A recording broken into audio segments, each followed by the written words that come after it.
YCP చేస్తుంది, agitation చేస్తుంది, నాయకులందరూ రోడ్డు మీదకి వస్తున్నారు. ఇది లోకేష్ గారికి తెలియదా? విద్యాశాఖ మంత్రిగా ఉండి ఎందుకు ఆయన ఇంతవరకు స్పందించకపోవడం, అది కూడా ఒక రకమైన నిర్లక్ష్యం కాదా? అంటే ఆయనకి వీళ్ళు చెప్పేదాన్ని బట్టి ఉంటది.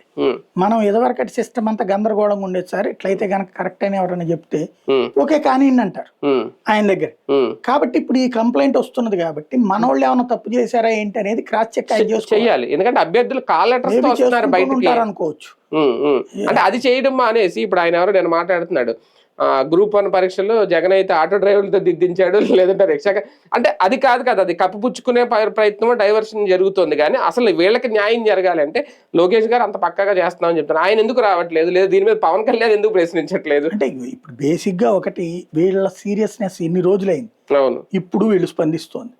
మేబీ నాకు కూడా కొంతమంది అప్పట్లో మెసేజ్లు పెడితే నేను అదే అన్నా, మీరు ప్రభుత్వానికి కంప్లైంట్ చేయండి, నేను అవకతవక జరిగిందని ఒక వీడియో చేసి ఇస్తాం, కరెక్ట్ కాదు కదా, నేను జడ్జి చేయలేను.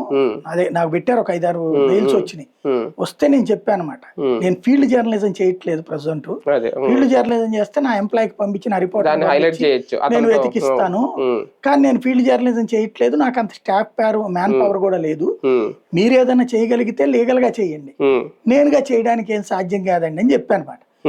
నాకే చెప్పినటువంటి వాళ్ళు వైసీపీ వాళ్ళని వెంటబడి ఉంటారు, వాళ్ళు హైలైట్ చేస్తున్నారు, ఇది రాజకీయంగా దెబ్బ అవుతుంది అన్న ఉద్దేశంతో వీళ్ళు